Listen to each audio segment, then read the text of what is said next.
Hey everyone, this is Derrick Broze with the Conscious Resistance Network, and today we are going to talk about 5G, just a couple of 5G updates for those of you who are keeping up with the news related to that topic.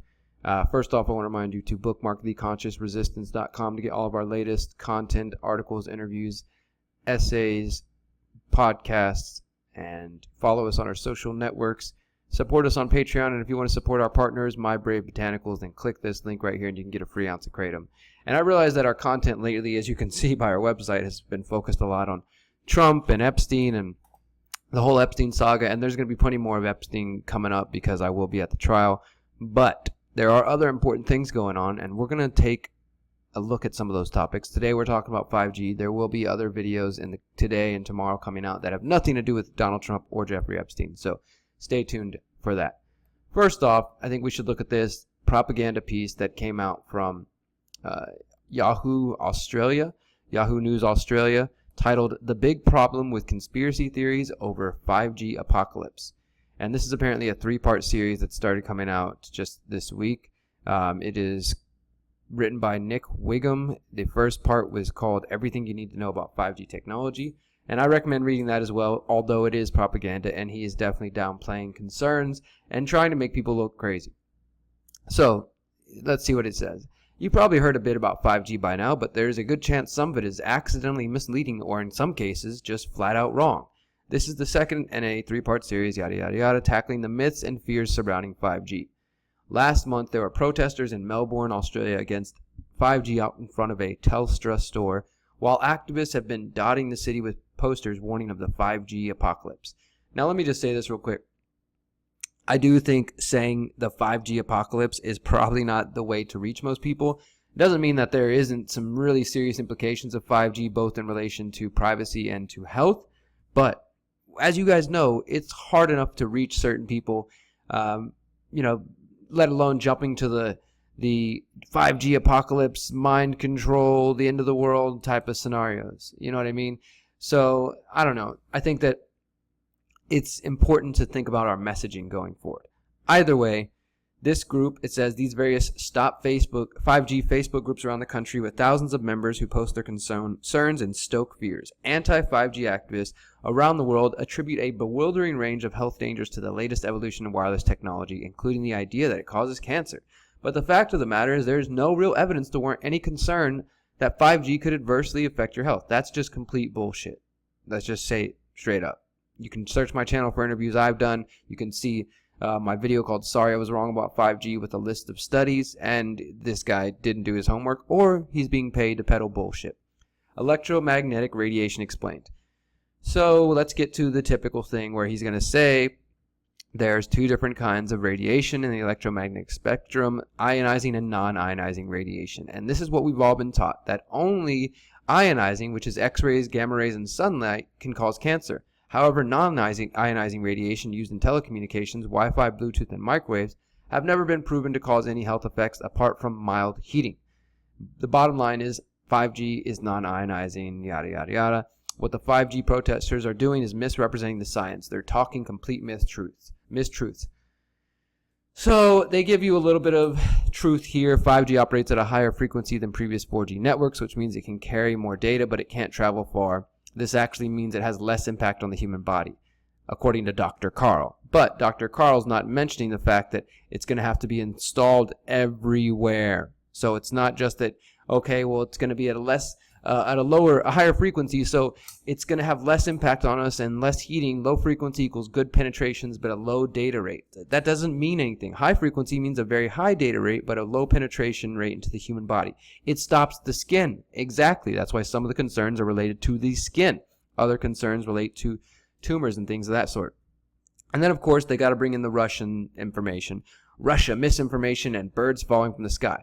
There is a wealth of disinformation and conspiracy theories when it comes to the technology. Some of it's being fanned by the Russian government. And we've already covered this. The New York Times revealed that the Kremlin is running a disinformation campaign, spreading falsehoods about the danger of 5G. Now, to be accurate, not like this journalist, in my video I show that it's actually just, they say, oh, well, RT has talked about 5G. So, obviously, the Russian governments are trying to stop us from getting the fastest internet ever. Other conspiracies seem to spread more organically. A viral Facebook post about birds dropping out of the sky after Netherlands testing its 5G network made its way around the world. The only problem was the test actually took place months earlier. Now, that is something I will say. I've seen lots of you commenting this on my 5G videos, like, oh yeah, but birds dropping dead and animals are dropping dead. It's like, I haven't seen that clear evidence. I've seen you guys link to something. It leads to like a Danish website, and I haven't seen clear evidence. That's why I never talked about it. And this is why I try to do videos that debunk or prove certain claims that are often made online.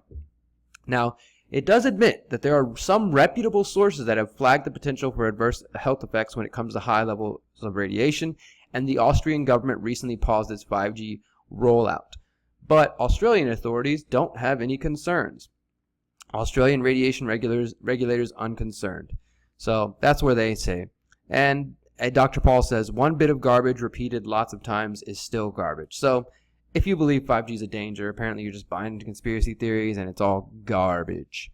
We know that's not true, but you have to be prepared for this, because next time you share an article, one of your friends who's skeptical or thinks, oh my God, they just don't understand science. Don't they know the difference between non-ionizing and ionizing? Well, one of your friends is going to pull this article out of their butt and they're going to try to put it in front of your face, and you should be prepared to debunk the arguments. And if you follow my channel, you can. All right, just another piece of information here. Lake Forest residents, Lake Forest in California, the neighborhood near the LA area or in the greater LA area, Lake Forest residents voicing concerns over 5G towers. This was reported by CBS LA out there. Just talking again about more parents coming together, getting organized on a local level. And they quote a few different parents. I'll let you read that on your own, but just shows you that, look, it's happening. People are organizing on a local level. This one is about parents who are saying they don't want 5G towers near their kids' schools because they're afraid of it's going to harm the kids. Obviously, things of that sort. They don't want it near the houses. And yeah, so that's good to see local coverage of that. This one is a little less positive, I'd say, or maybe more concerning. Somebody shared this with me. Next generation network may be taking off on Lanai. This is in Hawaii, coming from Hawaiian News, about a new 5G network. Program's goal is to develop and test a high-altitude platform drone while programming advanced 5G service. It says, now this picture is not of the actual design. I don't think this is an older NASA kind of design, but it says a drone that is about the size of a football field and powered by both electric and solar will be flown over Lanai in a test project designed to provide 5G wireless service. And this is kind of like the push towards the 5G satellites that we've heard Elon Musk and others talk about putting up into the space, which is pretty crazy too. So this one says a football field-wide drone flying 65,000 to 85,000 feet for as long as a year will provide 5G advanced wireless airborne services to people on the ground. According to George Purdy, co-owner of Drone Services Hawaii, who was instrumental in bringing the Hawk 30 program to Lanai. This would be a good place to look into. University of Hawaii Research Organization, partnership with HAPS Mobile to perform the test project on Lanai. SoftBank Core, Loon LLC, and AeroVironment are also involved. Those are all names that would be worth researching and looking into, who they are, what they're up to, what kind of projects they work on. But this is just showing you that there are lots of projects taking place, and this one is in Hawaii. So I don't know. It's interesting to see that it's spreading. It's sad a little bit, I would say, but hopefully there will be some resistance there. Now this one shows again another bit of resistance with some positive outcomes. This is from the Caledon Daycare Center. Caledon Daycare plugging back in due to Wi-Fi concerns. This is just reported less than a week ago. Resident continues crusade against Wi-Fi and changes mind at one Caledon Daycare. Caledon East Daycare is taking a technological leap backward, and it isn't to teach a lesson. It is to create a safer atmosphere for the children.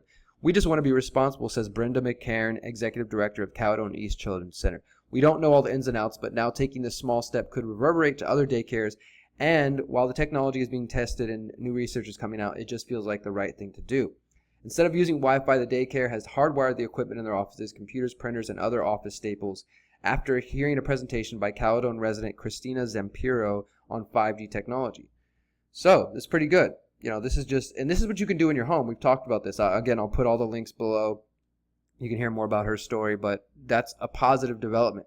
The computer, the laptop I'm working on right now that I'm recording this on is plugged in. So I have a modem, a Wi-Fi modem, which is not perfect. I need to switch to a modem that doesn't even have Wi-Fi at all, and then I just plug directly into it. But right now this one does have Wi-Fi, but I'm not operating on Wi-Fi. I'm plugged into it through an Ethernet cable. You can do that. There are steps you can take to protect yourselves and your family. So I just wanted to share that kind of roundup of news with you guys, and I do want to let you know, in case you are unaware, that I'm going to be hosting a 5G conference call focused on organizing locally. And I will have an announcement. There's a really big event, 5G Summit, coming up. Some of you may have heard about this, that I'm going to be involved in next month, but we'll wait till Sunday and I'll tell you more details about that. But if you haven't heard, check out one of our recent videos on here on the YouTube channel or BitChute or wherever you're watching from, or on Steemit.